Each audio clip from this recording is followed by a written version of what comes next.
지난주에는 예수님의 이름이라는 제목 하에 5가지의 소제목으로 하나님의 말씀을 배워내 드렸습니다. 첫 번째로는 마귀의 권세를 이기는 유일한 비밀이 몸된 교회라는 거예요. 몸된 교회로 세워질 때에 마귀의 권세가, 음부의 권세가 이기지 못하는 거예요. 그래서 마귀로부터 자유함을 얻고 하나님이 주시는 이 생명과 풍성함을 누리게 된다는 것이죠. 이 모든 것이 몸된 교회로 이렇게 이루어지게 된다. 그래서 우리 예수님께서 오직 이 땅에 오셔서 하시는 일은 몸된 교회를 세우는 일만 하신다. 이거를 우리가 명심하고 몸된 교회로부터 주시는 이 하나님의 이상과 비전을 우리가 누려야 되는 거예요. 두 번째 전해드린 말씀은 천국의 열쇠인 예수님의 이름, 몸된 교회로 세워진 자 안에 예수 그리스도의 이름을 두신다고 했어요. 그 이름이 바로 천국의 비밀, 천국의 열쇠라는 거예요. 천국문을 열고 닫는 모든 권세가 예수님의 이름으로 말미암는다는 것이죠. 아버지의 이름인 예수를 받고 오신 주님, 예수님이 이 땅에 오셔서 그렇게 위대한 생애를 살아가실 수 있었던 것은 오직 아버지의 이름인 예수를 받았기 때문에, 예수라는 이름을 받았기 때문에. 그 예수라는 이름이 누구의 이름이라고요? 아버지의 이름이다. 아버지의 이름을 예수님이 받으신 거예요. 우리도 동일하게 누구의 이름을 받는 거예요? 아버지의 이름인 예수를 예수님이 받듯이 우리도 그 예수님의 이름을 받고 사는 거예요. 이 이름만 받으면 여러분들 두려울 것이 없는 거예요. 이 이름의 비밀을 깨달아 알고 이름만 받으면 이제는 모든 것이 다 이루어지는 거예요. 모든 것이 다 끝나는 거예요.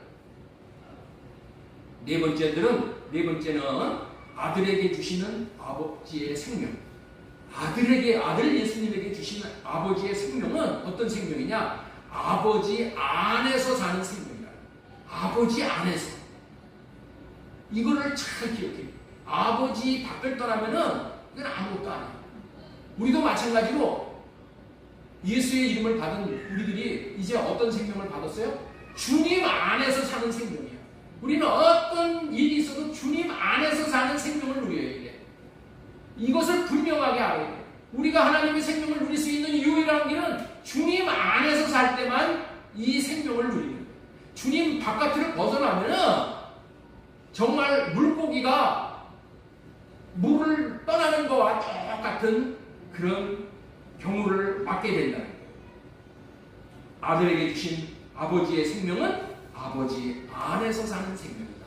하나님의 생명을 우리가 받았다. 예수 그리스도 안에서 사는 생명이다. 이 생명을 받은 자는 이제 예수 그리스도 안에서만 사는 거예요. 예수 그리스도 안에서 사는 삶이 뭐예요? 할례받고 사는 삶이에요. 할례받고 주님의 마음, 성령을 받아서 성령을 따라서 성령의 인도하심을 따라서 사는 삶이라는 거예요. 그 다음에 5번째, 아버지 하나님의 이름인 예수님의 이름으로 사는 삶이란 어떤 삶인가에 대해서 말씀을 전해드렸어요. 오늘도 예수 이름이란 제목으로 지난주에 이어 말씀을 배워내 드리도록 하겠습니다. 오늘은 한 가지 대지만 가지고 말씀을 전해드리려고 해요. 오늘날 한의사가 침술을 이용하여 많은 병을 고치는 것을 우리들은 보고 있어요. 특별히 중국에서는 침술이 많이 진보했잖아요. 자타가 공립을 해요. 얼마나 신통방통하고 그 방통한 일이 벌어지냐면은 침을 이용하여 마취도 하고, 침을 이용해서 마취를 하고, 그리고 침을 이용해서 수술을 하는 거야. 그리고 침을 이용해서 암병도 고치는 그런 아주 기적적인 역사를 지금 이 침을 통해서 하고 있다는 거예요. 이렇게 침술로 온갖 좋은 일을 하는데, 침술사들 간에도 명의를 가질 때 침술사에도 등급이 있다는 거야. 명의의 반열에 오르는 침술사가 있다는 거야. 그런데 그 명의의 반열에 오르는 이 침술사들은 침을 놓을 때 한 방으로 끝내버린다는 거예요. 한 방으로 병을 고칠 수 있음을 이야기하는 거예요. 여러분들도 많이 들었을 거야. 침 명의는 침 한 방으로 병을 고친다. 그 침을 단지 한 번 놓음으로 한 방으로 병을 고칠 수 있음을 이야기하는 것을 보고 야, 대단하다고 감탄하지 않을 수가 없는 거예요. 그런데 제가 몸이 많이 이 목회하기 전에도 그렇고 많이 아팠어요. 그래가지고 제가 침술사들을 많이 찾아다녔어. 그래가지고 명침술사를 찾아다니면서 침을 많이 맞아보았는데 한 방만 놓는 침술사들은 보지도 못했어. 그들은 명의는 한 방을 놓고 고친다고 하는데 한 방 놓고 나서 되었으니 이제 가라고 하지 않고 자꾸만 여기저기를 찔러내는 거야. 이런 모습을 통해서 야, 말 다르고 행함이 다르다는 생각을 해본 적이 있었어요. 그리고 또한 무슨 생각을 했냐면은 야, 저 침술사들 말로는 명의라고 하지만은 자신들이 명의의 반열에 오르기를 도전을 하지 않는구나. 한 방만 놓는 것에 이걸 도전을 하지 않는구나. 이런 생각을 해보았습니다. 그도 그럴 수밖에 없는 것이죠. 사람이 어찌 하나님께서 신묘막측하게 창조해 놓으신 인간을 어떻게 한 방에 요리를 할 수가 있겠냐는 거예요. 그러나 하나님은 인간을 한 방에 고칠 수 있으신 분이에요. 한 방에 인생의 문제를 해결하실 수가 있고 한 방에 인간의 필요를 만족시킬 수가 있어서 문제로부터 벗어나 행복하게 할 수 있고 한 방에 하나님의 반열에 세울 수가 있는 분이 우리 하나님이시에요. 그렇다면은 그 한 방은 무엇이겠냐는 거예요. 그 한 방. 그 한 방의 답이 바로 예수님의 이름이다. 그래서 예수님의 이름의 비밀을 알면은 모든 것을 다 아는 게 되는 거예요. 예수님의 이름을 가지면은 모든 것을 다 가진 것이 됩니다. 한 방에 끝내주시는 이름이 예수 이름입니다. 그래서 지난주에 예수 이름에 대해서 말씀을 드린 거예요. 지난주에 전해드린 말씀은 한 번 듣고 흘러보낼 말씀이 아니에요. 마음으로 받아서 마음으로 깨달아 마음에 새겨 그렇게 살아야 되는 그런 기가 막힌 말씀을 지난주에 전해드렸어요. 저와 여러분들의 마음판에 이 법으로 새겨져야만 할 정도로 중요한 말씀입니다. 마음판에 뭐로 새겨져야 된다고? 법으로 세워진다는 얘기는 뭐야? 법대로 살아야 된다는 그런 말씀이죠. 그렇게 중요한 말씀이에요. 그렇기 때문에 오늘 새롭게 되새김질을 하면서 생명을 받아먹을 수 있는 시간을 잠시 갖고 계속해서 진도를 나가도록 하겠습니다. 몸된 교회가 되어져 자신 안에 예수 이름을 모시고 이름으로 산다는 말을 쉽게 한마디로 표현한다면은 이제는 자기가 자기 인생의 주인이 되어져서 자기 마음대로 살지 않고 예수 이름이 주시는 예수님의 마음으로 산다는 말이에요. 자, 우리 로마서 14장 7절 말씀 보겠습니다. 우리 중에 누구든지 자기를 위하여 사는 자가 없고, 여기서 우리 중에 이 말은 뭐냐? 몸된 교회가 된 자 중에, 이런 뜻이에요. 몸된 교회가 된 자 중에 누구든지 자기를 위하여 사는 자가 없고 또한 자기를 위하여 죽는 자가 없다. 우리가 살아도 주를 위하여 살고 죽어도 주를 위하여 죽나니 그러므로 사나 죽으나 우리가 주의 것이로다. 우리가 주의 것이라는 거예요. 이 주의 것이 되게 하기 위해서 예수 그리스도가 구절을 우리에게 말씀해 주십니다. 이를 위하여 그리스도께서 죽었다가 다시 살아나셨으니 곧 죽은 자와 산 자의 주가 되려 하십니다. 예수님은 오직 우리의 주인이 되기 위한 거예요. 십자가를 지신 것도, 억만 죄악에 빠져서 우리를 고통당하는 우리를 건지신 것도 다 뭐예요? 우리의 주가 되기 위한 거예요. 우리의 왕이 되시기 위함이라는 말이에요. 이 말씀처럼 몸된 교회가 되어졌다는 말은 자기를 위하여 살지 않고 살아도 주를 위하여 살고 죽어도 주를 위하여 사는 사람이 되었다는 말이에요. 이런 자에게 의무의 권세가 이기지 못하는 거예요. 자신이 몸된 교회가 되어져 안에 주님의 이름을 모시면 이름에서 나오는 주님의 마음을 받고 살기 때문에 그렇게 되어지는 거예요. 그렇기 때문에 이름을 받았다는 것은 이제 자신이 주님의 것이 되었다라는 확증으로 이름을 주시는 거야. 주님의 것이 되었다라는 확증을 하나님이 갖고 이름을 주시는 거라는 거예요. 여전히 자신의 주인이 자기라고 여기는 사람은 세상에 속한 사람이에요. 육에 속한 사람이에요. 이 사람은 주님 이름과는 상관이 없는 사람일 뿐입니다. 예수를 믿는다고 하면서도 자기의 주인이 여전히 자기라고 한다면 이 사람은 실상은 예수님과 상관이 없는 사람이에요. 그러나 자신의 주인은 자기가 아니라 하나님이십니다. 예수님입니다. 나는 주님의 것입니다. 라고 고백할 뿐만이 아니라 그렇게 주님의 것이 되어져 사는 사람에게 예수 그리스도가 그 사람 안에 기쁨으로 들어오셔서 자정하시는 거예요. 그리고 자정하실 뿐만이 아니라 이름을 주시어서 이제는 예수님의 생각과 마음으로 사는 사람이라고 인을 쳐주시는 의미가 이름을 받은 사람이라는 뜻이에요.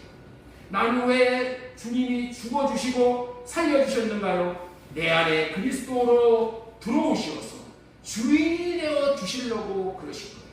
가장 귀한 예수님의 이름을 주시려고 그러시는 거예요. 예수님께서 내 삶을 대신 살아주시기 위해서 이름을 주신 거예요. 예수님께서 내 삶을 대신 살아주실 때에 내 생애는 찬란한 생애가 되게 되어지는 거예요. 그렇기 때문에 예수가 나의 주인입니다라는 고백이 그토록 중요한 것이고 고백대로 사는 것이 명실상부하게 하나님의 이름인 하나님의 마음, 하나님의 생명을 얻게 되는 길이에요. 구원을 이야기하는 대표적인 말씀이 로마서 10장 10절 이하의 말씀이에요. 우리 한번 보도록 하겠습니다. 사람이 마음으로 믿어 의에 이르고 입으로 시인하여 구원에 이릅니다. 사람이 의인이 되는 거, 의롭다함을 받는 것은 딱 뭐예요? 마음으로 믿는 거예요. 사람이 마음으로 믿어 의에 이르고 입으로 시인하여 구원에 이르느니라. 이 구원받는 방법은 이 방법밖에 없는 거예요. 성경에 이르되 누구든지 그를 믿는 자는 부끄러움을 당하지 아니하리라 하니 유대인이나 헬라인이나 차별이 없음이니라. 한 분이신 주님께서 모든 사람의 주가 되사 그를 부르는 모든 사람에게 부유하시도다. 누구든지 주의 이름을 부르는 자는 구원을 받으리라. 누구든지 주님의 이름을 부르는 자는 구원을 받으리라. 로마서 10장 10절 다시 한번 보겠습니다. 사람이 마음으로 믿어 의에 이르고 입으로 시인하여 구원에 이르느니라. 사람이 마음으로 여기 잘 들으셔야 됩니다. 이 말씀. 이 간단한 말씀이지만은 의미가 심장한 말씀이에요. 사람이 마음으로 예수님이 아브라함에게 약속한 언약을 이루시기 위해서 오신 왕이라는 것을 믿으면은 죄가 해결되어 의인이 된다는 거야. 도덕적으로 무슨 선행을 하고 도덕적으로 뭔 좋은 일을 한다고 해서 의인이 되는 게 아니야. 의인이 되는 유일한 비결로 하나님께서 우리에게 주신 것이 이거라는 거예요. 사람이 마음으로 예수님이 아브라함에게 약속한 언약을 이루어 주시기 위해서 오신 왕이라는 것을, 예수님이 왕이라는 것을 믿으면은 죄가 해결되어서 의인이 된다는 거야. 이해가 되시겠어요? 이 말씀이 이해가 되셔야 돼. 이것이 여러분들의 죄 문제를 해결하는 거야. 사람은 어떠한 일이 있어도 죄 문제를 해결하고 죽어야 되는 거야. 죄 문제를 어떻게 해결한다고요? 예수님이 아브라함에게 언약하신 그 언약을 이루어 주시기 위해서 오신 왕이라는 것을 믿으면은 죄 문제가 해결되는 거예요. 죄 문제가 주인이라는 것은 왜 사람을 보고 주인이라고 하냐? 주인이라고 하는 것은 예수가 왕이라는 것을 믿지 않고 자기가 왕이 되어져서 살기 때문에 그것이 주인이라는 거야. 이해가 되셔요? 하나님이 사람을 주인이라고 하는 것은 이번 수련회에 가서도 이거를 아주 분명하게 말씀을 드렸어요. 예? 우리가 주인이라는 것은 예수가 왕이라는 것을 믿지 않고 자기가 왕이 되어져서 사는 것이 이것이 주인을 짓는 것이고 그렇게 사는 사람이 주인이라는 거야. 이제는 자기가 왕의 자리에서 내려와 예수가 나의 왕입니다라고 믿었기 때문에 그 믿음으로 죄에서 사함받고 의인이 된다는 거예요. 이해가 되시겠어요? 예, 이것이 이해가 되고 깨달아져야 돼. 이제는 자기가 왕의 자리에서 내려와 예수가 나의 왕입니다라고 믿었기 때문에 그 믿음으로 죄에서 사함받고 의인이 되는 거야. 죄가 뭐라고요? 내가 왕이 되어져서 사는 게 죄야. 내가 왕이 되어져서 사는 게 죄인데 이제는 예수가 왕입니다. 예수님이 나의 왕입니다. 그러니까 뭐야? 죄 문제, 가장 큰 죄 문제가 해결되는 거예요. 내가 왕이 아니라 예수님이 나의 왕입니다. 이렇게 고백하고 사니까 가장 큰 죄가 다 해결되는 거예요. 여기서부터 모든 죄가 다 파생이 되는 거예요. 예수님이 왕이시면 왕의 마음대로 살아야 되는 거예요. 내가 왕이라고 했고 내 마음대로 사는 것이 모든 죄를 짓는 거야. 모든 죄는 여기서부터 나옵니다.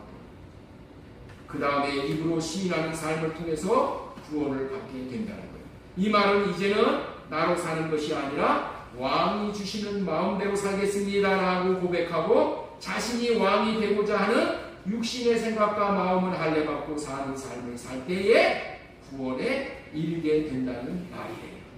하나님은 자기가 자기 것이라고 여기는 사람에게는 구원에 이르게 하는 일을 하지 않으셔. 이해가 되셔요? 하나님은 자기가 자기 것이라고 여기는 사람은 하나님이 들어오셔서 구원을 주실 수가 없다는 거야. 구원에 이르게 하는 일을 하실 수가 없다는 거야.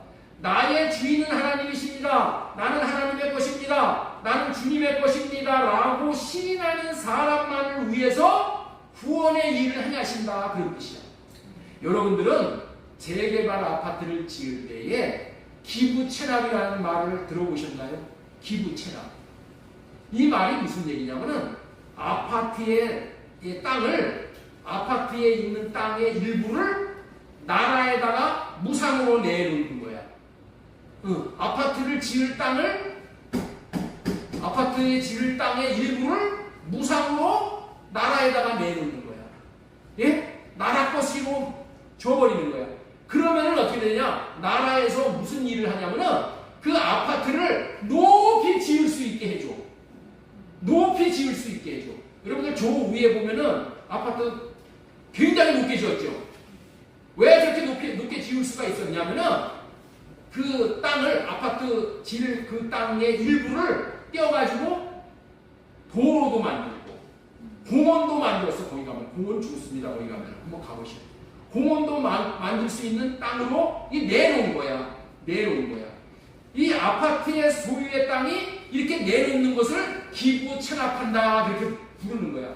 이 아파트 소유의 땅이 기부 체납이 되어 나라의 땅이 되면은 그 땅을 나라가 이제 가지고 어떻게 되냐? 도로도 넓히고 공원도 짓고 그렇게 하는 거야. 그리고 그 도로가 나라의 도로가 되기 때문에 나라에다가 바쳐가지고 나라에서 도로를 만들었으니까 도로가 누구의 도로야? 나라의 도로란 말이야. 그렇기 때문에 나라에서 청소하고 관리하고 보수도 하고 그 아스팔트가 이게 무슨 흠이 나가지고 문제가 생기면 어떻게 돼요? 아스팔트를 다 깔아준단 말이야. 깔아주는 거 누가 해요? 나라에서 하는 거야. 나라가 모든 돈을 투자해서 효과적으로 관리를 하는 거야.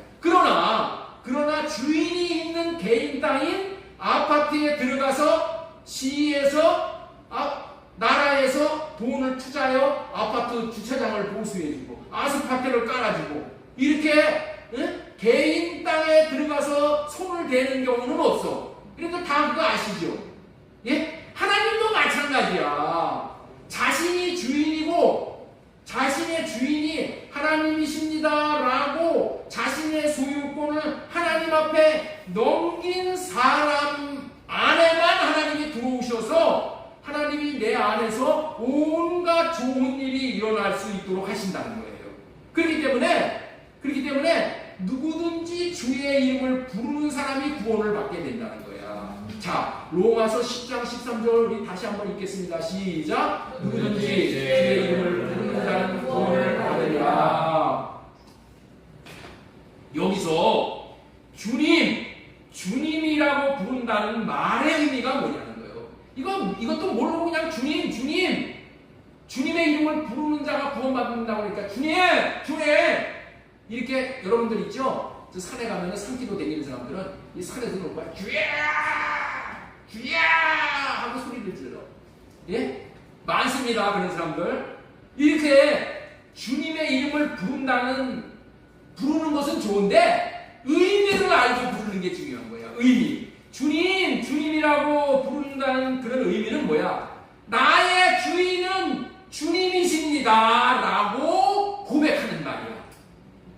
다시 말해서 예수님이 나의 주인이십니다. 예수님이 나의 왕이십니다. 시인하고 고백하는 삶에 목에 칼이 들어와도 나의 왕은 오직 예수 그리스도 한 분이십니다. 이렇게 고백하는 사람이 구원을 받으리라는 그런 말이야. 이런 사람만이 구원을 받는다는 거야. 이런 사람만 이름을 받는다는 거야. 예수님의 마음을 받아 마음을 나타내는 삶을 살 수 있게 되어지니 복음이 이루어져 복음에는 하나님의 의신 예수 그리스도가 나타나는 구원을 얻게 됩니다. 예수님이 복음에는 하나님의 의신 예수 그리스도가 나타난다고 했잖아요. 예수 그리스도가 내 안에 나타나셔. 이게 구원이야. 이게 구원. 그래서 천국에 올라가면은 이제 이마에 예수의 이름이 있는 사람만 있는 거예요. 천국에 이름이 있는 사람. 다시 말해서 예수가 나의 왕입니다라고 고백한 고백이 의인이 되어져서 낙원에 들어가 아브라함의 품에 안기게 되고, 그리고 예수님을 왕으로 모셔서 성전인 몸된 교회로 지어져서 주인의 마음을 나타내는 삶을 산 사람이 누리는 기업이 예수님의 이름이고 하늘나라입니다. 이처럼 예수님을 왕으로 주님으로 모시어서 이름을 받아 이름으로 사는 비결을 깨달아 안 사람이 한 사람이 있었어요. 예? 뭘 아는 사람이요? 예수님을 왕으로 주님으로 모시어 이름을 받아 그 이름으로 사는 비결을 깨달아 아는 사람이 딱 한 사람이 있어요. 예수님을 믿는다고 하면서도 이름의 비밀을 모르고 이름을 못 누리는 사람들이 너무나도 많아. 우리 교회에서는 이제 이름의 비밀을 다 알게 될 줄로 믿습니다. 그뿐만이 아니라 이름의 비밀을 누려야 돼. 몸된 교회가 되어져서 하나님의 이름을 모시고 하나님께서 주시는 마음을 받고 사는 삶의 비밀을 안 사람이 딱 한 사람이 있다고 했죠? 그 사람이 누구라고? 그 사람이 다윗이야. 다윗. 그래서 다윗의 삶이 이름을 받은 자의 삶을 대변하는 거예요. 다윗은 어린 목동의 시절에, 양을 치는 목동의 시절에 자신이 주인이 아니라, 자기의 주인이 아니라 하나님이 주인이라는 것을 알았어요. 예? 자신의 주인이 자기가 아니라 하나님이라는 것을 알았다는 거예요. 그래서 다윗은 골리앗과의 싸움에서 자기가 주인이 되어져서 골리앗과 싸웠다면 목이 100개라도 다 목이 떨어져 나갈 것을 알았다는 거예요. 그래서 싸움판에 나갈 때도 자기로 나아가지 않았어. 자기로 골리앗과 싸우지 않았다는 말이에요. 다윗은 만군의 여호와의 이름으로 나와 닦은 거예요. 자신의 주인이신 여호와께서 싸우시도록 자기로 하고자 하는 육신의 생각에서 나오는 모든 것을 할례받고 주님께서 대신 싸워 주시도록 했다는 말이에요. 여호와의 이름이 싸우도록 했다는 말이 여호와의 이름으로 나간다는 말이에요. 자, 사무엘상 17장 45절 말씀 읽겠습니다. 시작.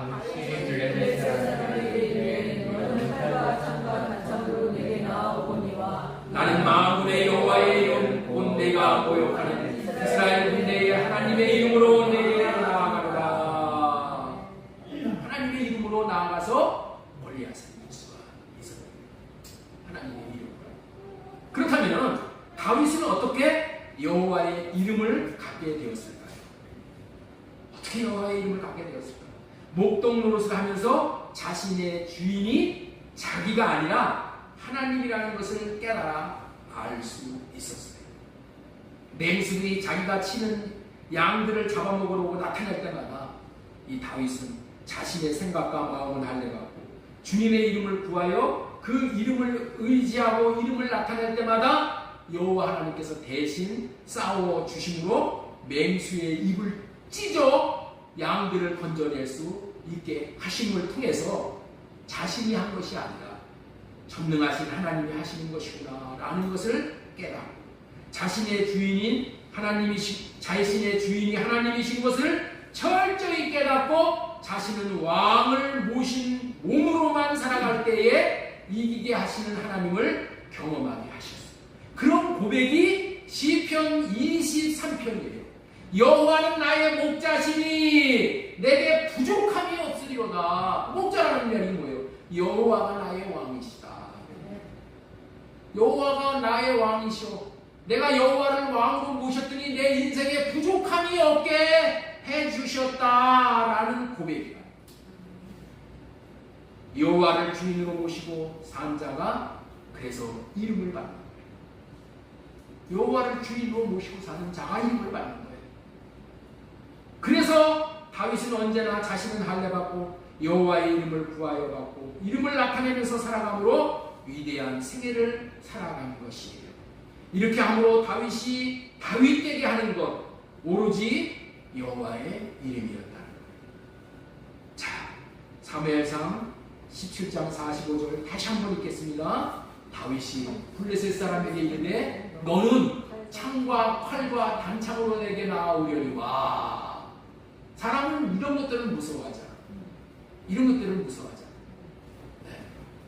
그러나 나는 만군의 여호와의 이름 곧 내가 모욕하는 이스라엘 군대의 하나님의 이름으로 내게 나아가노라.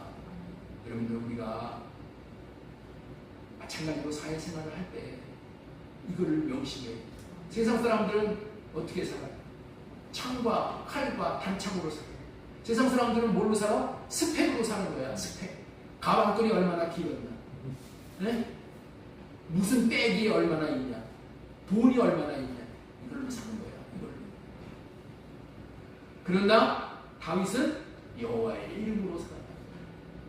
굳이 여호와의 이름만 자신되게 하는 비밀로 알았다.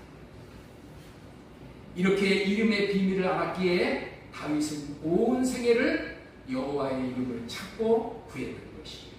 한 번은 여호와의 이름을 모신 자가 얼마나 놀라운 복을 받는가를 경험을 했어요.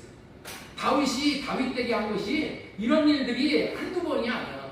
이런 일들이 있음으로 인해서 다윗이 여호와의 이름을 모시고 사는 사람이 이렇게 좋구나 하고 여호와의 이름을 모시기 위해서 정말 온갖 노력을 다한 거예요. 자, 우리 사무엘하 6장 1절 말씀 보겠습니다. 여호와의 이름을 모신 자가 받는 복을 지금부터 말씀드리겠습니다. 자, 6장 1절 같이 한번 읽겠습니다. 다윗이 이스라엘에서 뽑은 무리 3만 명을 다시고 다윗이 일어나 자기와 함께 있는 모든 사람과 더불어 바알레이가로 가서 거기서 하나님의 궤를 메어오려 하니 그 궤는 불들 사이에 자정하신 만군의 여호와의 이름으로 불리는 것이니라. 다윗이 여호와의 이름을 모시기 위해서 3만 명을 모았다고 이렇게 얘기해요. 3만 명. 여러분들 군인은 나라를 지키는 데 쓰는 거야. 그런데 3만 명을 모았다는 얘기는 뭐예요? 각 처소에 있는 군인들, 경비를 이 나라가 이렇게 쳐들어오는 그걸 막기 위한 그 군인들을 빼냈다는 거예요. 빼냈어. 빼내면 어떻게 돼? 아니 적군들이 쳐들어오면 어떻게 돼? 자기 나라가 무너질 수가 있는 거야. 그렇죠? 무시무시한 일이야. 나라를 지키는 군인들을 3만 명을 뽑았어. 3만 명. 그래가지고 어떻게 돼서 어디로 가요? 어디로 가? 바알레 유다로 가요. 여호와의 이름이 도대체 얼마나 중요하기에 3만 명을 모아서 여호와의 이름을 모시려고 했을까요? 그렇습니다. 이름을 모시기 위해서는, 여호와의 이름을 나에게 모시기 위해서는 자신에게 있는 모든 것을 다 걸만한 가치가 있는 것이 이름이라는 걸 알아야 돼요. 이름이라는 것을 알아야지 이런 일을 하는 거야. 이름의 가치가 얼마나 소중한 것인지를 알아야지 이 일을 하는 거야. 이는 마치 밭에 묻힌 보화를 발견한 자가 그 보화의 가치를 알기 때문에 자기의 모든 재산을 다 팔아서 밭을 샀던 사람처럼 이름의 가치, 이름의 비밀을 알면은 이처럼 이름에 자신의 승부수를 거는 거예요. 그런 일을 다윗이 했다는 거예요. 다윗이 최고의 왕이 된 것은 이처럼 별만한 이유가 있었기 때문에 되는 거야. 3만 명을 모아서 자기와 함께 있는 모든 사람들, 3만 명과 더불어 괴가 있는 바알레 유다로 갔다는 거예요. 바알레 유다. 왜 바알레 유다로 갔어요? 거기 가서 괴를 메어 오려고 간 거예요. 괴를 가지고 간 거예요. 여기서 괴가 뭐냐? 괴는 법궤를 얘기하는 겁니다. 법궤. 왜 괴를 메어 오려고 하여? 그 괴가, 그 법궤가 여호와의 이름이기 때문에 그렇다는 거예요. 여기 한번 보세요. 이 말씀을 잘 들어보세요. 네?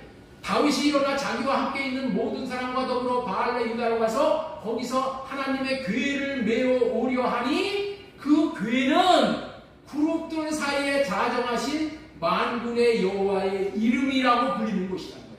그 법궤가 뭐라고요? 여호와의 이름이야. 우리는 여호와의 이름을 모셔야 되잖아요. 근데 뭘 모시는 거라고요? 법궤를 모시는 거예요. 법궤. 법궤가 뭐예요? 법궤 안에는 십계명이 들어가 있어. 법이 들어가 있다는 거예요. 그게 뭐라고요? 그게 여호와의 이름이라는 거예요. 여호와의 이름이 이 법궤라는 것을 우리가 명심하고 또 명심하고 명심을 해야 됩니다. 법궤가 무엇이라고요?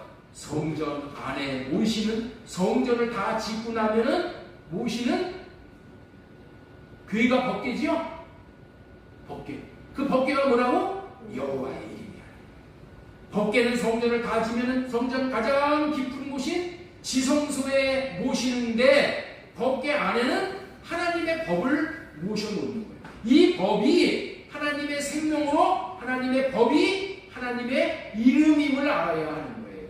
자, 에레미야 31장 33절을 보겠습니다. 그러나 그날 후에 내가 이스라엘 집과 맺을 언약은 이러하니 내가 나의 법을 그들의 속에 두며, 뭘 그들의 속에 둔다고요?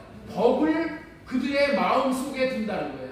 그들의 마음에 기록하여 나는 그들의 하나님이 되고 그들은 내 백성이 될 것이다. 여호와의 말씀이니라. 여기서는 이게 무슨 말씀이냐면 새 언약을 말씀하시는데, 이 새 언약에서 말씀하시는 법은 그들의 속에 둔다는 거예요. 마음 속에다가 법을 둔다는 거예요. 속은 새 언약 시대는 뭐라고요? 마음이야. 마음 속에, 영 안에 지성소를 두는데 여기서 말하는 법이 여호와의 이름이에요. 그러나 구약 시대는 건물 성전 안에 가장 깊은 곳 안에 있는, 다시 말해서 지성소 안에다가 궤를 모셔 둔다는 거예요. 그래서 이제 성전 지성소에다 궤를 두기 위해서 다윗이 아비나답에 있는 궤를 모시고 나오게 될 때에 일어난 일을 기록해 둔 내용이 오늘 제가 설명하고자 하는 내용의 말씀인 거예요. 자, 사무엘하 6장 3절 보겠습니다. 그들이 하나님의 궤를 새 수레에 싣고 산에 있는 아비나답의 집에서 나오는데 누구의 집에서 나온다고요? 그이가 아비나답의 집에 모셔져 있었어. 여기서 나오는데 아비나답의 아들 우사와 아효가 그 새 수레를 모니라. 수레를 인저 수레에다가 벗개를 메어가지고 수레를 인저 몰고 나오는 거야. 예? 자, 사무엘하 6장 4절 말씀 보겠습니다. 그들이 산에 있는 아비나답의 집에서 하나님의 귀를 싣고 나올 때에 아효는 그의 앞에 가고 그의 앞에서 가고 그 다음에 우사는 뒤에서 가는 거야. 뒤에서. 자, 이럴 때에 바알레 유다의 아비나답 집에서 모시고 나오는데 아유라는 사람은 벗개 어디에 위치를 했다고요? 앞에 위치. 앞에서 가고 뒤에서 우사가 이렇게 모시고 따라가는 거야. 자, 그럴 때에 사무엘하 6장 5절 다윗과 이스라엘 온 족속은 자한나무로 만든 여러 가지 악기와 수금과 비파와 소보와 양궁과 제금으로 여호와 앞에서 연주하더라. 그를 모시고 이제 그를 어디로 모시고 가냐? 다윗성으로 이제 모시고 가게 되니까 다윗이 너무나도 기뻐. 그래서 모든 악기를 다 동원해서 찬양을 하는 거예요. 이 그를 모시는 기쁨이야. 여러분들 이 기쁨을 여러분들 누려야 되는 거예요. 우리가 이 땅에 살아가는 삶은 이 그를 모신 기쁨을 누리고 사는 삶이야. 이래야지 이 광야와 같은 이 세상을 넉넉히 이기면서 나아갈 수 있는. 기쁨이 너무나도 크면은 여러분들 웬만한 고통들은 다 상쇄시킬 수 있어. 다 잃어버릴 수가 있다는 거예요. 왜 조그마한 그 어려움에도 우리가 넘어지고 낭망하고 좌절해요? 더 큰 기쁨이 없기 때문에 그렇다는 거예요. 더 큰 기쁨이 내 안에 있으면은 조그만 거, 사소한 거, 애들이 무슨 거 속색이고 남편이 속색이고 이런 것들은 그거는 문제도 아니야. 너무나도 큰 기쁨이 내 안에 충만하면은 이 세상에 돈 벌지 못하고 찌질하게 사는 거 이런 것들 자식들이 공부 못해가지고 뭐 맨날 뒤에서 1등씩 하고 오더라도 이런 거 넉넉히 이길 수 있는 그런 기쁨이 있다는 거야. 이기게 되는 거야, 이게. 이런 것들을 보고 이 몸에서 면역력이 크다고 그러죠, 면역력. 마찬가지야. 여호와 하나님이 주시는 큰 기쁨이 있으면은 세상의 어려움을 다 넉넉히 이길 수 있는 거예요. 이런 기쁨을 어디서 우리가 얻을 수 있냐? 벗개를 모시고 갈 때 내 안에 이런 기쁨이 충만해요. 다윗이 너무나도 기뻤다는 거예요. 예수님의 이름을 모시고 가는 이 기쁨이. 그래서 모든 악기를 다 동원해서 찬양을 하는 거예요. 근데 그때에 큰일이 일어나 버렸어.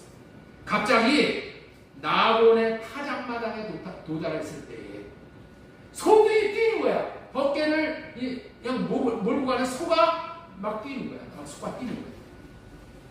그래서 벗개가 땅에 떨어질까봐 뒤에서 벗개를 모시던 우사가 이 하나님의 벗개를 이렇게 잡아버린 거예요. 이 벗개를 잡아버렸다는 거예요. 자, 사무엘하 6장 6절 말씀 보겠습니다.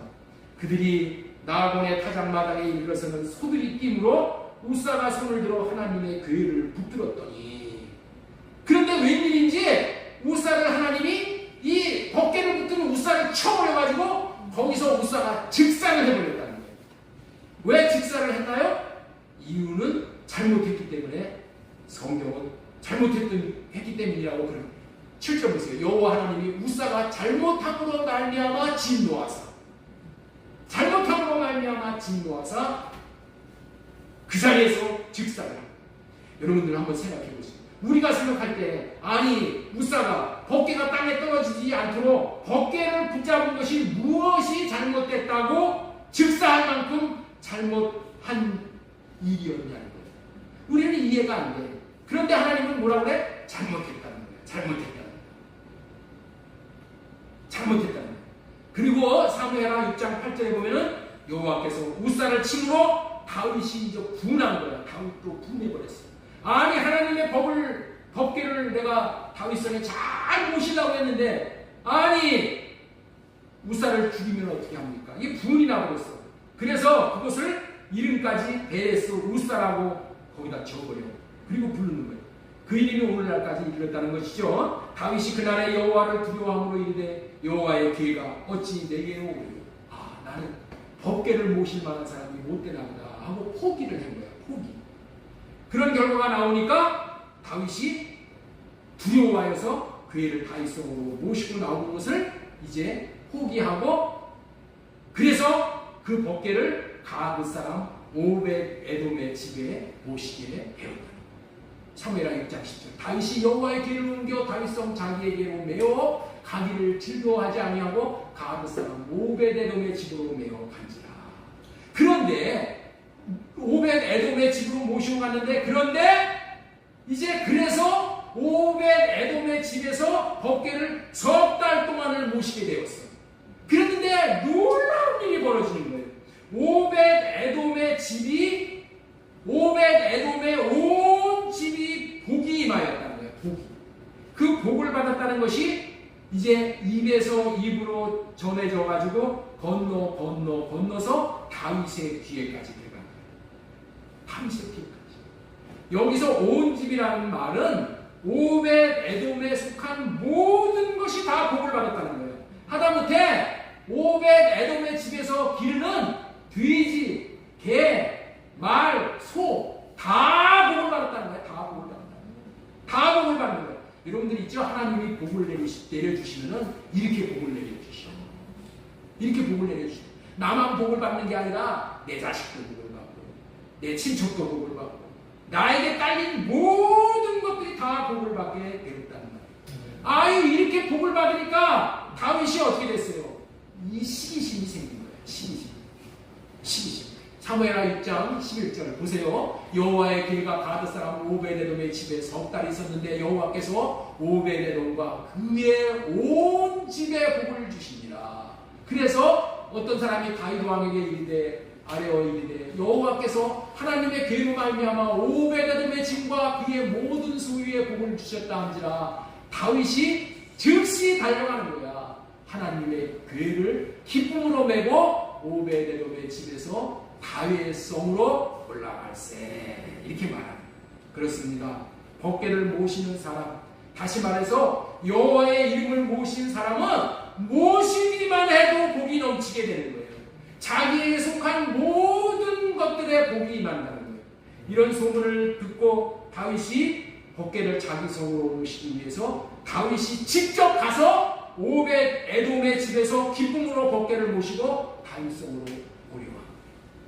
자, 여기 이 말씀이야. 사무엘하 6장 12절에 보면 다윗이 가서, 다윗이 직접 가는 거야. 다윗이 왕이야. 얼마나 부하가 많아. 야, 법궤 모시고 와라. 이러지 않았다는 거야. 법궤는 누가 모시는 거야? 직접 모시는 거야. 대신 모셔주는 게 아니야. 직접 가서 모시는 거야. 여러분들이 직접 가서, 여러분들의 자녀가 직접 가서 법궤를 모시는 게. 직접. 다윗 왕이 얼마나 바빠. 그럼에도 불구하고 다윗 왕이 직접 법궤를 모시고 있는 거예요. 직접 모시고 와야 됩니다. 직접 한 사람 한 사람이 직접 모시는 거예요. 직접. 그리고 다윗이 법궤를 모실 때 어떻게 모시는가가 아주 중요한 교훈이 되는 거예요. 다윗이 기쁨으로 하나님의 궤를 모시는 거예요. 기쁨으로. 다윗이 가서 하나님의 궤를 기쁨으로 모시고, 기쁨으로 메고, 교회 일을 하면서도 기쁨으로 하는 거예요. 기쁨으로. 네? 예배 드리는 것도 기쁨으로, 교회 와서 봉사하는 것도 기쁨으로, 수련회 가서 뭐 하는 것도 밥을 하고 뭐 하는 것도 다 기쁨으로. 왜 그래? 하나님께서 이 일을 감당하고 주시고자 하는 이 예비한 복이 엄청난 거니까. 섬기는 자가 받는 복은 어마어마한 거예요. 어마어마한 거예요. 그런데 우사는 이것이 우리에게 교훈이 되는 것이죠. 법궤는 다윗이 가서 이것을 직접 가서 모셨는데, 법궤를 모실 때는 어떻게 모셔야 되냐? 적어도 2사람 이상이 법궤를 메고 함께 모셔야 돼요. 메고 함께.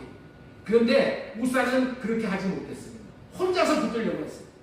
여러분들 이것이 사소한 일 같아도 하나님 앞에서는 아닙니다. 교회 일은, 교회에서 법궤를 지는 일은 어떻게 한다? 같이 하는 거예요. 같이. 힘을 모아서 같이 하는 것을 하나님이 기뻐하셔요. 함께. 두세 사람이 내 이름으로 모인 곳에 예수님도 함께 하시고, 함께 하는 거예요. 함께. 마음을 모아서 함께.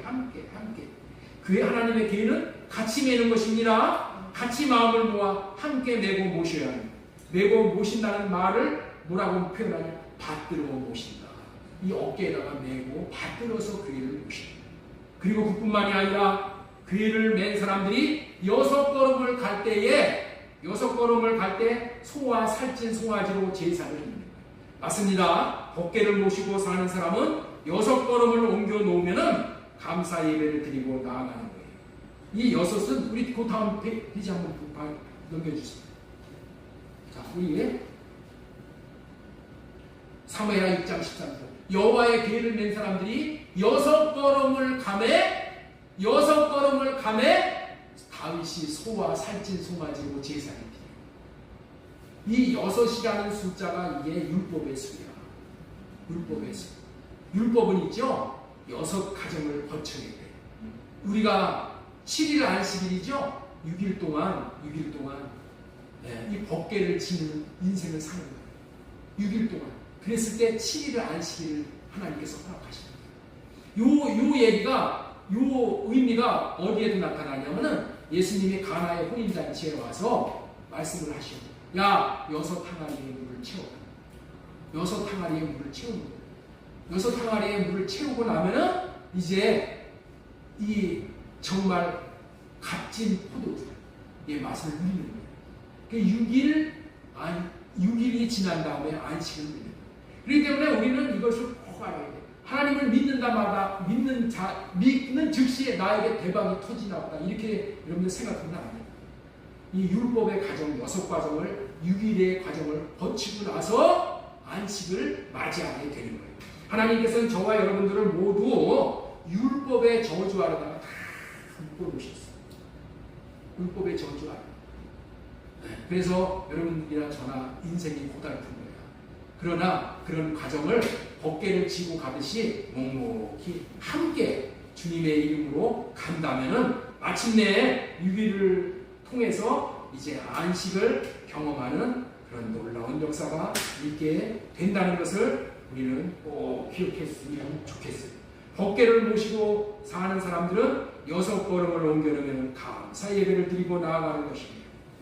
예, 6의 과정이 지나야지 안식이 되는 거예요.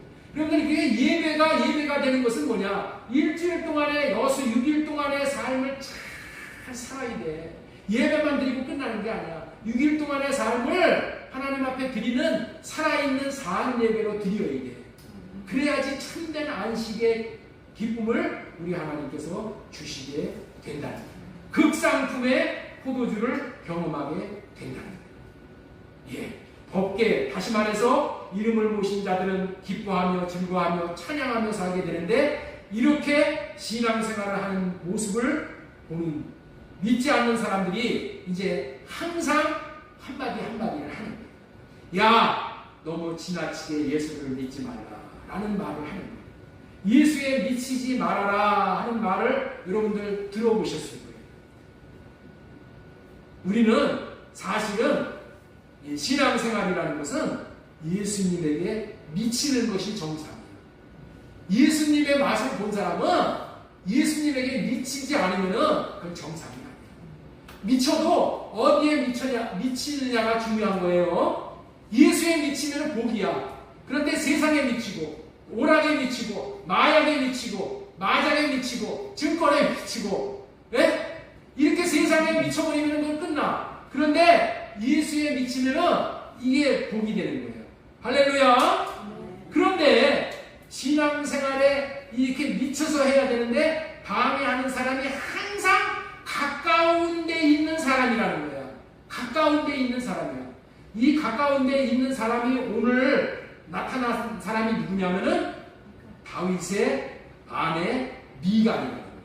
미갈이 다윗이 너무 기뻐가지고 그 에봇으로 옷을 입고 춤을 추는데 너무 기뻐서 춤을 추다 보니까 이 바지가 흘러내려버렸어요. 바지가 흘러내려버려가지고 이 보지 말아야 될 것을 이 미갈이 다윗이 이렇게 오는 것을 창너머로 이렇게 본 거예요. 그리고 이 다윗에게 뭐라고 얘기하냐? 사무엘하 6장 16절 말씀 한번 보도록 하겠습니다. 여호와의 귀가 다윗성으로 돌아올 때 사울의 딸 미갈이 창으로 내려보다가 다윗 왕이 여호와 앞에서 뛰놀며 춤추는 것을 보고 심중에 그를 업신여깁니다. 다른 구절에는 이게 내려갔다는 얘기가 다 나와. 예? 심중에 보고 에이그 꼴 좋다. 왕이 되어가지고 체면도 없이 그거 고추가 다 나오도록 저렇게 부끄러운 것이 다 나오도록 저런 게 저게 뭔 왕이야 하고 심중에 그를 업신여겼다는 거예요. 업신여겼다. 우습게 여겼다는 거예요. 그런 거죠. 자, 우리 어떻든 간에 다윗은 그런 것에 상관하지 않고 여호와의 계를 메고 들어가서 다윗이 그것을 위하여 친 장막 가운데 그 준비한 자리에 그것을 두고 품에 다윗이 번제와 화목제를 하나님 앞에 드리니라. 이렇게 말씀을 하고 있습니다. 미갈이 다윗을 보고 사무엘하 6장 20절 말씀도 한번 보겠습니다. 그걸로 이 속으로 우습게 여기고 끝나야 되는데 그걸로 끝날만 자기 마음에 그렇게 생각하고 끝나야 되는데 이 미갈이라는 여자는 지혜롭지 못한 여자예요. 그래가지고 다윗이 왔는데 그 얘기를 들춰가지고 또 얘기를 하는 거예요. 다윗이 자기 가족에게 축복하러 돌아오매 사울의 딸 미갈이 나와서 다윗을 맞으며 이르되 이스라엘 왕이 오늘 어떻게 여호와로우신지 방탕한 자가 염치 없이 자기 몸을 드러내는 것처럼 오늘 그의 신복의 계집종의 눈앞에 에서 몸을 드러내실 거다. 이랬다는 거예요. 자기 마음에만 생각하고 아이고 우리 남편 다음서부터는 그런 일이 없도록 해주소 이 기도하는 그래야 되는데 그걸 가지고 남편 불러다 놓고 이 한마디를 하는 거예요. 우리 여자들이 해야 될 말이 이 한계가 있는 겁니다. 선을 넘어서는 안 돼요. 이렇게 얘기해요. 그런 말을 들었음에도 불구하고 다윗은 어떻게 말을 해요? 자기에게 은혜를 베푸신 주님 앞에서 기뻐하고 즐거워하는 일이 마땅한 일입니다. 마땅한 일이라는 거야. 기뻐하고 즐거워하는 일이 마땅한 일이라는 거야. 자신은 여호와 하나님 앞에서 이후로도 뛰놀 것이라고 하면서 미갈의 말에 전혀 위축되지 않아요. 여러분들 주님을 믿는 자들이 주님이 행해주신 은혜에 감사하며 헌신하며 이 살아갈 때 세상 사람들이 비양거리는 사람들이 나타나게 된다는 거예요. 비양거리는 사람들이 나타나. 이때에 위축되어져서 주님을 사랑하는 마음으로 하는 선한 일을 여러분들 절대로 멈춰서는 안 되는 것입니다. 멈춰서는 안 되는 거예요. 이와 같은 때에 다윗이 한 말은 나는 여호와 앞에 계속 선한 일을 계속하겠다고 하는 말이 내가 여호와 앞에서 뛰놀리라 하는 그런 말인 거예요. 우리의 신앙생활은 여호와 앞에서 기뻐서 뛰노는 것이야. 여호와 앞에서 즐거워하며 춤추는 것이 신앙생활의 전부인 거예요. 하나님으로 말미암아 하나님에게 다 맡기고 하나님이 해주시면은 우리는 그 결과를 보고 하나님이 하셨습니다. 하나님이 나를 사랑하셔서 이런 은혜를 베풀어 주셨습니다. 라고 하나님 앞에서 기뻐서 뛰노는 것이 신앙생활의 전부이고 하나님 앞에 기쁨을 드리는 일이라는 거예요. 그러면서 내가 낮아지고 천하여질지라도 나는 이와 같이 하나님 앞에서 살 것이지만은 너에게는 높임을 받을 것이지 너 같은 여자에게 천대를 받는 일은 전혀 없을 것이라고 그렇게 믿음의 말을 하는 거예요. 무슨 말입니까? 자기의 체면을 돌보지 않고 하나님을 높이고 하나님을 찬양하는 자를 반드시 높여주실 것이라는 믿음으로 이런 말을 하는데 하나님께서 그 믿음의 말이 틀림없는 사실임을 확증시켜 주는 거예요. 그리고 그 결과를 보게 하시는 거예요. 하나님은 미갈에게는 이 일로 인하여서 죽는 날까지 자식이 없게 하시고 자식이 없게 하시고 여러분에게 우리가 말을 주십니다. 자식이 오게 하라. 누구를 업신여겼어요? 하나님 앞에 기름 부은 자 다윗을 업신여기는 것이 여러분들 이게 보통 죄가 아닙니다. 오죽하면 하나님께서 죽는 날까지 자식이 없게 하시고 다윗은 최고로 높임을 받는 생애를 살아가게 하시고 사무엘하 6장 21절 내가 이보다 더 낮아져서 스스로 천하게 보일지라도 내가 말한 바 기집종에게는 내가 높임을 받는다. 나는 너 같은 자에게는 이렇게 천대를 받지 않고 반드시 높임을 받게 되는 일이 반드시 벌어질 것이다. 그러므로 사울의 딸 미갈이 죽는 날까지 그에게 자식이 없느니라. 그렇습니다. 예수님의 이름을 기뻐하며 예수님의 이름이 높임 받는 삶을 살아드릴 때에 세상 사람들은 아니 가장 가까운 사람들이 방탕하다고 염치 없다는 등 온갖 비난의 화살을 쏘아대는 것이 반드시 있을 것입니다. 그때에 낙심하고 위축될 필요가 없는 것입니다. 다만 주님을 기뻐하고 예수 이름만 나타내며 사는 삶을 살 때에 다윗과 같이 높여주시는 것을 반드시 경험하게 되는 것입니다. 이것이 예수님의 이름을 모시고 가는 사람, 다시 말해서 법궤를 메고 가는 사람이 누리는 축복인 거예요.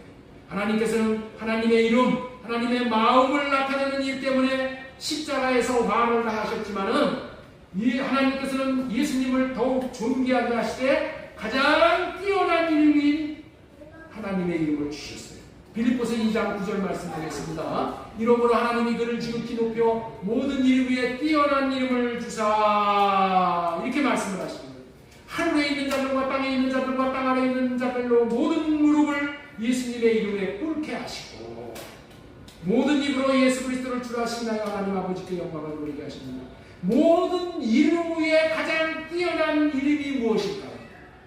여러분들에게 질문을 한번 할게요. 모든 이름 위에 가장 뛰어난 이름이 누구의 이름일까요? 예? 문동현 집사님, 예. 시원스럽게 대답 좀 한번 해봐주시죠. 모든 이름 위에 가장 뛰어난 이름. 모든 이름 위에 가장 뛰어난 이름이 누구의 이름일까? 하나님이시죠, 하나님. 하나님의 이름보다도 더 뛰어난 이름이 없어. 아, 그래 안 그래요? 하나님이 만왕의 왕이야 만주에 주시고 하나님의 이름 모든 이름에 뛰어난 이름을 주셨대. 누구에게? 예수님. 그 예수님의 이름이 뭐라고요? 예수야. 가장 뛰어난 이름을 예수에게 주셨어. 아들 예수에게. 누구의 이름을 주셨다고? 하나님의 이름을. 그럼 하나님의 이름이 뭐야? 하나님의 이름이 예수야. 네. 아시겠어요? 모든 이름 위에 뛰어난 이름 하나님의 이름 예수를 아들 예수에게 주신 거예요. 주신 거예요. 예수라는 이름이 하나님의 이름을 받게 되니까 놀라운 일이 벌어지는 거예요. 놀라운 일이. 뭐를 받으니까 그렇게 된다고요? 가장 뛰어난 하나님의 이름을 아들 인자가 받으셨어. 그랬더니 무슨 일이 뭔 일이 벌어졌다고요? 어마어마한 10절이다. 10절. 하늘에 있는 자들과 땅에 있는 자들과 땅 아래에 있는 자들로 모든 무릎을 예수의 이름에 꿇게 하시고 예수의 이름에 꿇게 하시고 모든 이름으로 예수 그리스도를 주라 신하라. 이렇게 되는 거예요. 이렇게. 하나님이 주신 이름으로 우리가 하나님의 반열까지 올라가게 됩니다. 우리가 왕으로 탄다는 얘기가 이런 의미예요. 그렇게 해서 모든 입으로 예수 그리스도를 주라 신하여 하나님 아버지께 영광을 돌리게 하시고 여러분들 있죠? 매일매일 하나님 내가 하나님 앞에 영광을 돌리게 해주세요. 영광을 돌리게 해주세요. 이렇게 영광을 돌리기를 원하는 사람들이 많이 있잖아요. 뭐가 하나님 앞에 영광을 돌리는 거예요? 뭐가 하나님 앞에 영광을 돌리는 거예요? 영광을 돌린다는 그 진면목이 뭐야? 여기 나오잖아요. 예수 그리스도를 주라 시인하는 것이 하나님에게 영광을 돌리는 거예요. 예수 그리스도를 주라 시인하지 않고 지가 주인이 되어서 사는 것이 하나님을 가장 모욕시키는 거예요. 그게 죄인이야. 모든 입으로 예수 그리스도를 주라 시인. 우리가 예수님이 그랬잖아요. 예수 우리의 왕이시. 이라는 것이 하나님 앞에 영광을 돌리는 거예요. 영광을. 이거예요. 어떻게 예수 그리스도가 이런 복을 받게 되었을까요? 오직 자신의 주인은 하나님 한 분밖에 없기 때문에 하나님이 말씀하실 때 그 말씀이 자기는 도저히 받아들일 수가 없는 말씀이에요. 너 죽으라고 했으니까 십자가에 달려 죽으라고 했습니다. 이걸 어떻게 받아들여요? 육신의 생각과 마음으로는 받아들일 수가 없어. 그래서 어떻게 돼요? 육신의 생각과 마음을 하나님 앞에 성령에게 구하는 거예요. 이 생각 할례시켜 주시고, 이 생각 할례시켜 주시고, 이제 주님이 주시는 마음을 받아서 그 마음으로 십자가를 지십니다. 십자가를 지신다는 게 뭐예요? 가장 순종하는 거예요. 예수 그리스도가 이 땅에 오신 것이 뭐예요? 하나님의 마음을 이루어드리기 위해서 이 땅에 사람의 몸까지 자기 자신을 낮추시고 십자가에 죽기까지 복종하는 삶을 살아내신 사람의 아들, 인자로 오신 아들이 받게 되는 이름이 하나님의 이름인 예수입니다. 이 예수라는 하나님의 이름을 받게 되면 가장 좋은 것을 받게 되는 거예요. 그 받은 이름으로 말미암아 하늘과 땅 아래 있는 자들이 모든 무릎을 예수님 앞에서 꿇게 해주십니다. 예수님을 그렇게 높여주신다. 그렇게 된 이유가 뭐라고요? 딱 한 가지밖에 없어. 예수님이 이름을 받은 이유가 딱 한 가지야. 뭐예요? 빌립보서 2장 6절. 그는 근본 하나님의 본체신 하나님과 동등됨을 취할 것으로 여기지 아니하시고 오히려 자기를 비워 종의 형체를 가지사 사람들과 같이 되셨고 사람의 모양으로 나타나사 자기를 낮추시고 죽기까지 복종하셨으니 곧 십자가에 죽으십니다. 자신은 하나님이시면서도 하나님의 종의 모습으로 나타나셨어요. 하나님의 이름에, 다시 말해서 하나님의 마음에 순종하고 복종하여 십자가를 지시고 죽기까지 하셨다. 어떻게 이렇게 살 수 있으셨어요?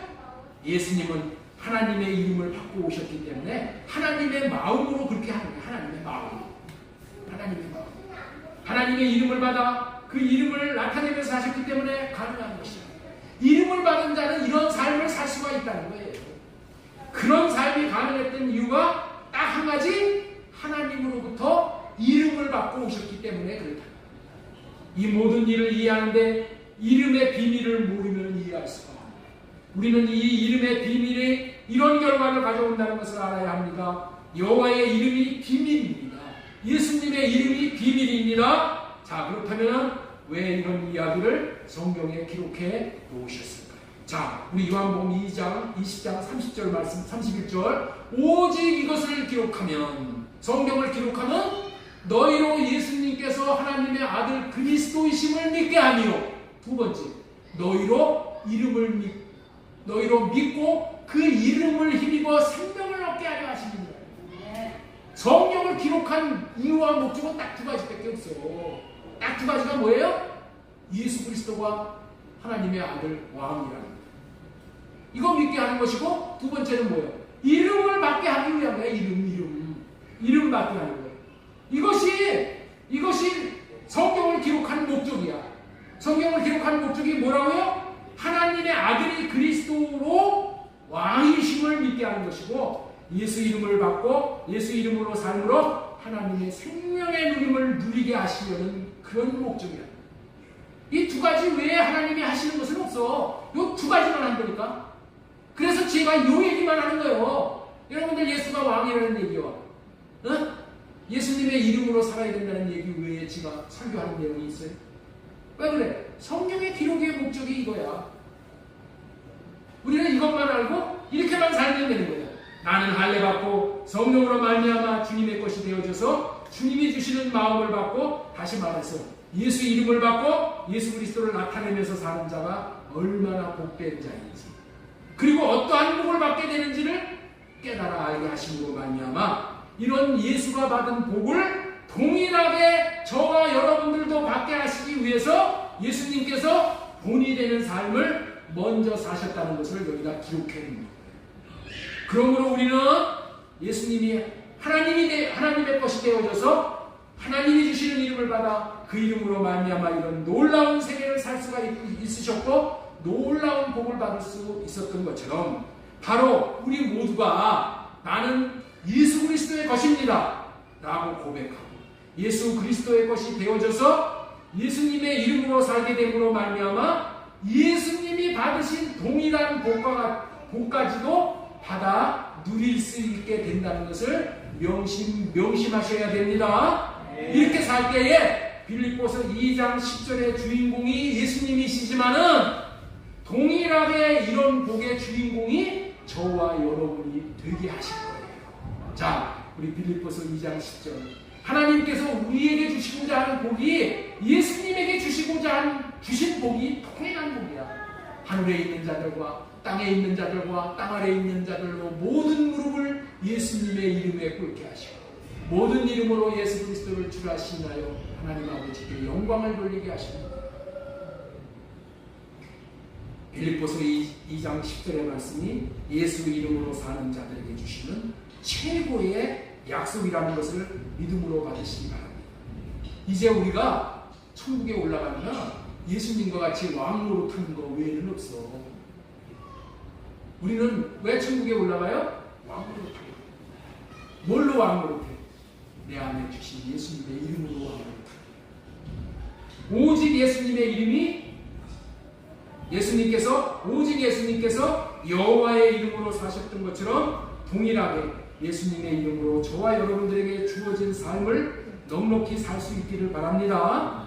오직 자신 날려받고 마음을 비워 오직 법궤를 안에 모시고 성령으로 호흡하심으로 예수 이름으로 사신 분들에게 예비하신 복들을 받아 누릴 수 있기 바랍니다. 그러므로 의의 열매가 가득히 맺혀져 주님을 기쁘시게 할 수 있으므로 가장 성공적인 인생을 사신 분들이 모두 될 수 있기를 소망드립니다. 예수의 이름의 비밀을 간증할 수 있는 한 주간이 되어질 수 있기를 바라고 축원합니다.